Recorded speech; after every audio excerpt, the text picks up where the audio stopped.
안녕하세요 여러분. 3월 23일 화요일 고대하는 병원 교회 매일 기도회를 시작하기로 하겠습니다.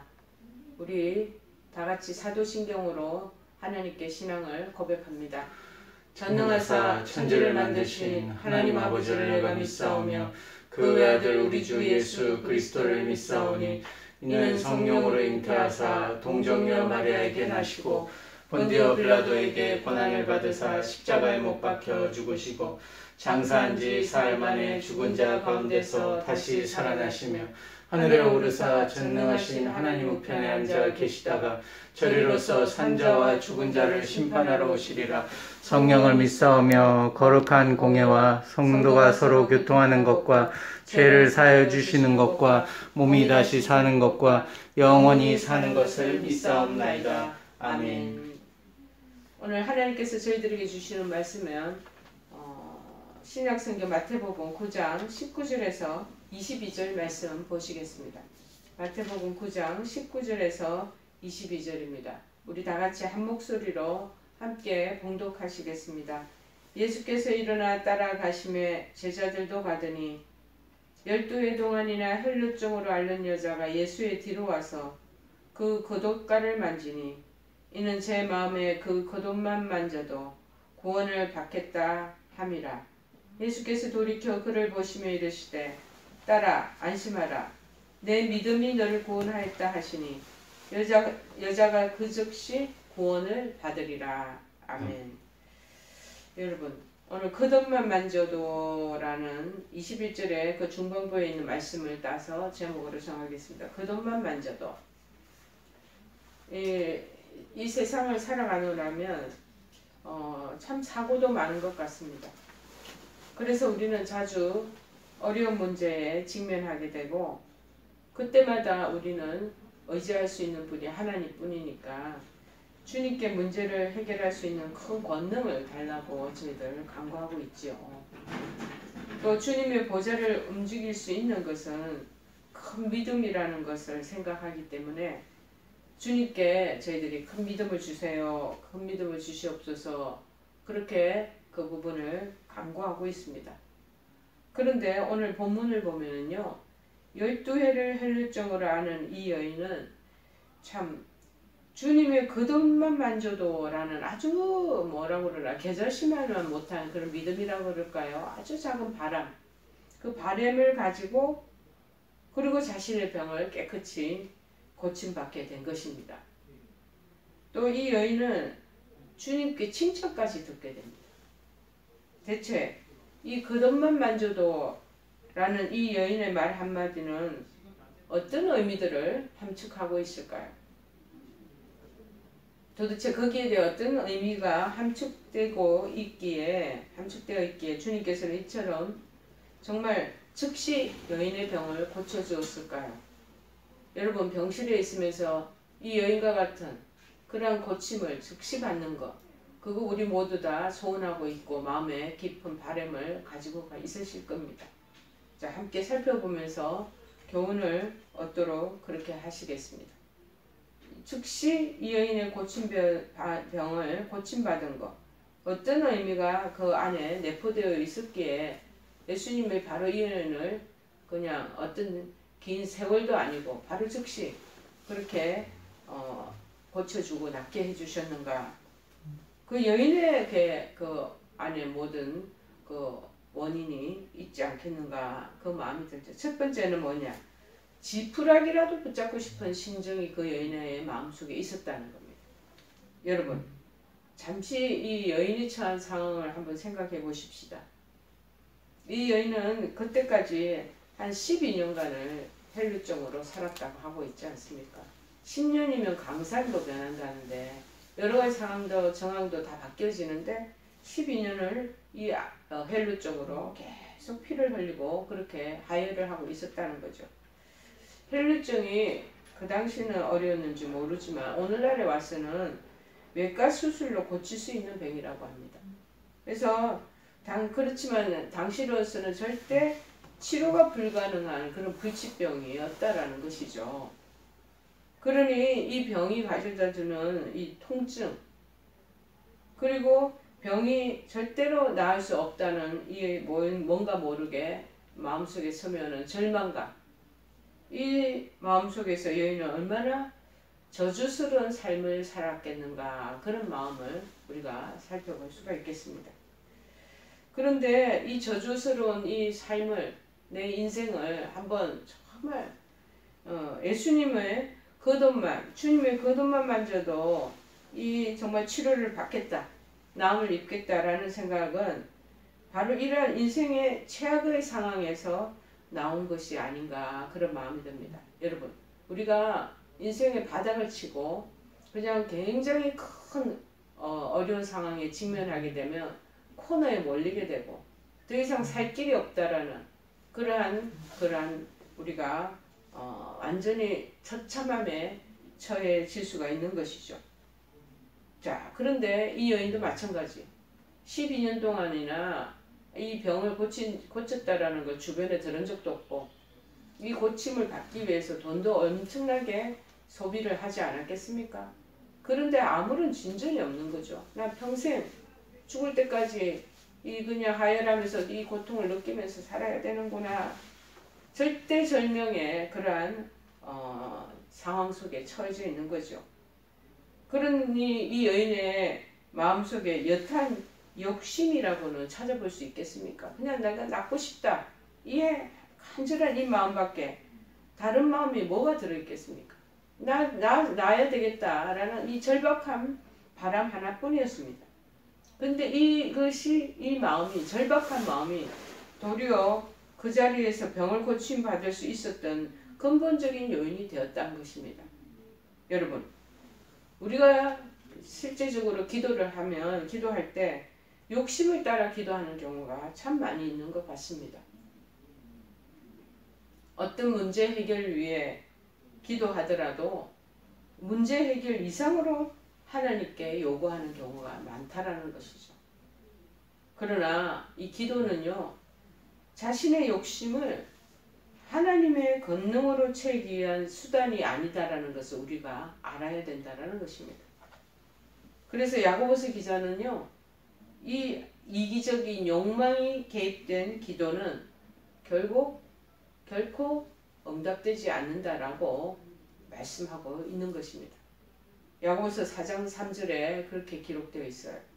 여러분, 구하여도 하나님 앞에 간절히 구하는데 구하도 구해도 받지 못하는 것은 정욕으로 쓰려고 잘못 구하기 때문이라, 그렇게 말하고 있습니다. 자, 그러면 우리가 마음속으로 기도할 때 어떻게 기도해야 된다라는 것이 그 기도의 정석에 대해서 우리가 알 수 있을 것입니다. 이 여인은 지푸라기라도 지금 물에 빠져버렸어.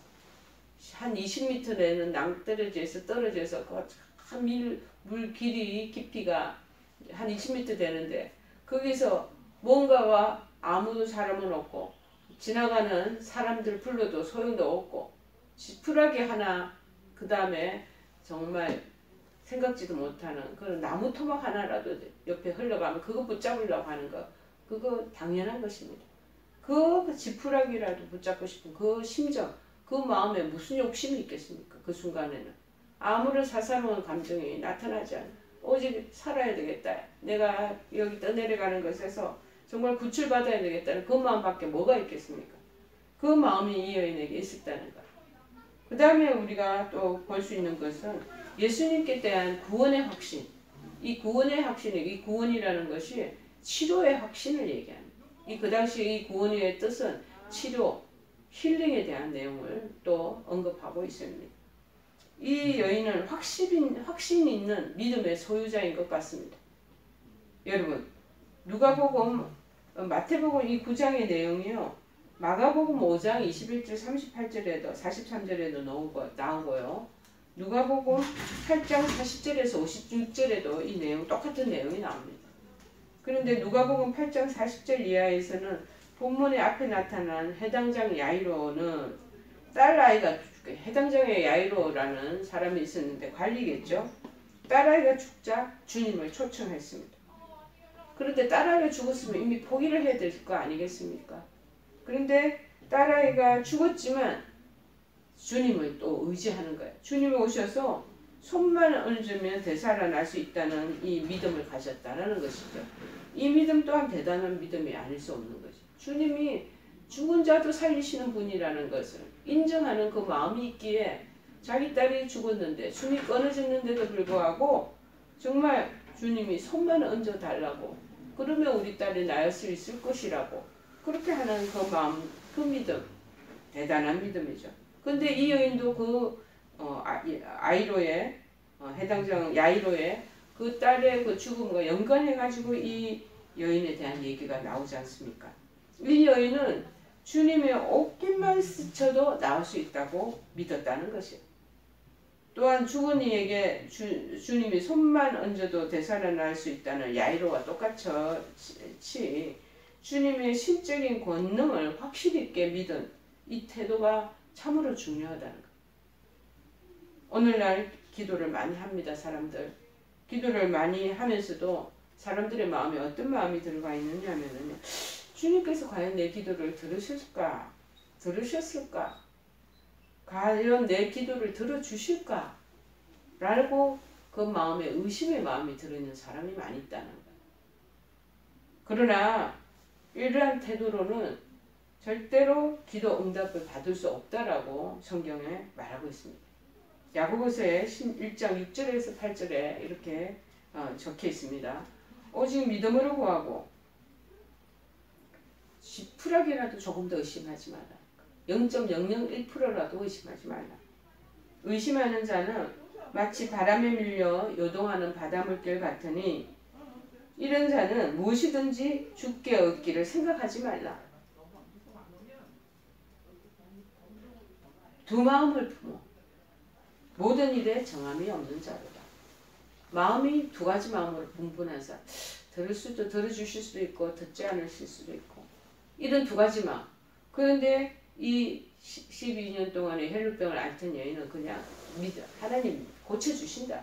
예수님 꼭 낫게 해주신다는 아주 100% 순도 그러한 믿음을 가지고 있다라는 것이죠. 그것이 차이라는 거예요. 예수님께서는 살아계신 하나님의 아들이시고 우리의 간구에 반드시 응답하신다는 그 사실을 먼저 확고하게 믿으라는. 그러니까 예수님이 치료에 대한 낫게 해주신다는 것에 대한 확신을 딱 마음속에 먼저 갖고 있어야 된다. 세 번째는 뭐냐? 이 여인의 어떤 믿음이 이 여인을 이렇게 12년 동안의 이 불치병에서 건져지게 됐고 낫게 되었느냐? 골방에서 기도하는 심정이었다. 이 여인은 성경에 나타나는 여느 사람 못지않게 확고한 믿음을 소유했지만은 그 믿음을 가지고 예수님과 주위 사람들을 번잡스럽게 만들지는 않았잖아요. 즉 이 여인은 자신의 병을 고치기 위해서 주님 앞으로 나서서 주님의 발걸음을 가로막지도 않았고요. 자신의 고통을 길게 어쩌고 구구절절 하소연하지도 않았습니다. 아주 깔끔하고 단도직입적으로.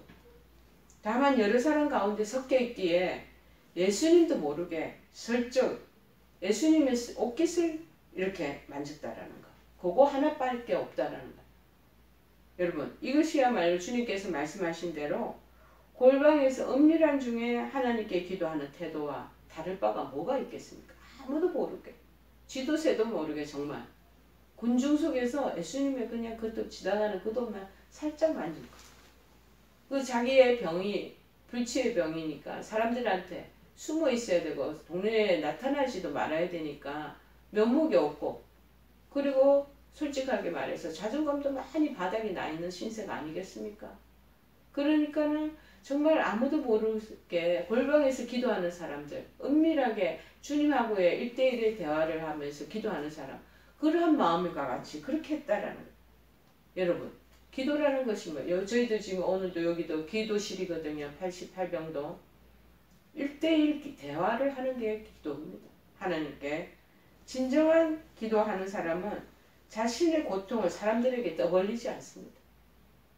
또 기도를 할 때 남부란 듯 그렇게 떠들썩하게 하지도 않는다는 것. 살짝 숨어서 하나님과 나와의 사이에 은밀한 그 관계가 있기 때문에 기도를 하는지 모르는지 모르게 그냥 살짝 한다는 거. 은밀하게 한다는 거. 하나님 앞에 깊게 그렇게 한다는 거예요. 오직 고요하고 은밀한 속에 계시는 하나님께 기도할 뿐이에요. 여러분, 누가복음 5장 16절에 보면 예수님도 그렇게 하셨어요. 예수님이 늘 팬심이 많잖아요. 군중들이 그렇게 많이 따라다니는 거예요. 정말 그 당시 유대 근동 지역에서는 랍비라 그러면 최고의 선생님이셔. 스승이기도 하고 또 어떤 사람들에게는 어떻게 비춰주냐면 권능 있는 그런 신적인 존재라고도 알려져 있단 말이에요. 그렇게 사람들을 많이 대중들 속에 있었는데 꼭 이 주님은 그렇게도 몰려 있으시지만 혼자 있는 것을 즐겨 하시는 거예요. 은밀한 중에 주님하고 대화하고 그리고 주님의 그 권능의 힘을 또 힘있고 그래서 누가복음 5장 16절에도 말씀하십니다. 예수는 물러가서 한적한 곳에서 기도하시니라. 늘 혼자 따로 그렇게 은밀하게 하나님과 기도하는 시간을 가졌다는 것이. 여러분, 예수님이 입으셨던 그 겉옷은요, 오늘날 우리가 입고 있는 이 옷하고 전혀 다를 바 없는 옷입니다. 그러나 그 옷을 만진 순간 12회 계속되던 불치병의 혈루증이 그 당시 그 여인의 병이 확 깨끗하게 났다. 그것은 그 옷에 무슨 신비한 힘이 있었기 때문이었겠습니까? 오히려 그 옷만 만져도 낫겠다. 깨끗하게 될 거야. 라는 이 여인의 순전함의 그 믿음. 그리고 그 간절한 소원. 그 다음에 순수함. 거기에 놀라운 치유의 신비함이 숨어져 있는 것을 여러분 믿으시기를 바랍니다. 지금 병상에서 치료받고 좋은 진정과 회복을 기다리시는 여러분들도 똑같습니다. 이 혈루증을 앓던 이 12년 동안의 이 여인의 이 믿음, 순전함과 그 다음에 은밀하게 하나님께 기도하면서 그 다음에 확신 있고 꼭 치료해 주실 것이라는 그 확신 있는 그 믿음의 간절한 소원을 여러분 가지고 나아가신다면 놀라운 기적이 여러분에게도 나타나게 되리라 믿습니다. 그 돈만 만져도 그 돈만 스쳐도 낫게 된 그 놀라운 신비의 그 기적이 여러분의 병상에 여러분의 몸에 일어나게 되기를 간절히 축원해 드립니다. 우리 찬송가 472장 찬송하죠. 472장입니다. 성찬. 내 병든 손 내밀라고 주 예수님 말씀 안에 그 말씀을 굳게 믿고 병든 손을 내밀어라. 옛날같이 오늘날도 주 권능이 크시오니 전능하신 권능으로 병든 내 몸 고치시리. 내 병든 손 내밀어라. 주 예수님 고치시리. 내 병든 손 내밀어라. 주님 고치시리라. 기도하는 손 내밀고 믿음의 손 내밀어라. 순종의 손 내밀어서 주님의 손 붙잡아라. 저 갈릴리 바다에서 주 예수님 행하시길 오늘날도 믿는 자는 그 능력을 보리로다. 내 병든 손 내밀어라. 주 예수님 고치시리. 내 병든 손 내밀어라. 주님 고치시리. 여러분의 병든 손 내밀며 주님을 의지하는 여러분 되시기를 바랍니다. 주기도문으로 마치겠습니다. 하늘에 계신 우리 아버지여, 이름이 거룩히 여김을 받으시오며 나라의 마옵시며 뜻이 하늘에서 이룬 것 같이 땅에서도 이루어지이다. 오늘날 우리에게 일용할 양식을 주옵시고 우리가 우리에게 죄 지은 자를 사하여 준 것 같이 우리의 죄를 사하여 주옵시고 우리를 시험에 들게 하지 마옵시고 다만 악에서 구하옵소서. 대개 나라와 권세와 영광이 아버지께 영원히 있사옵나이다. 아멘.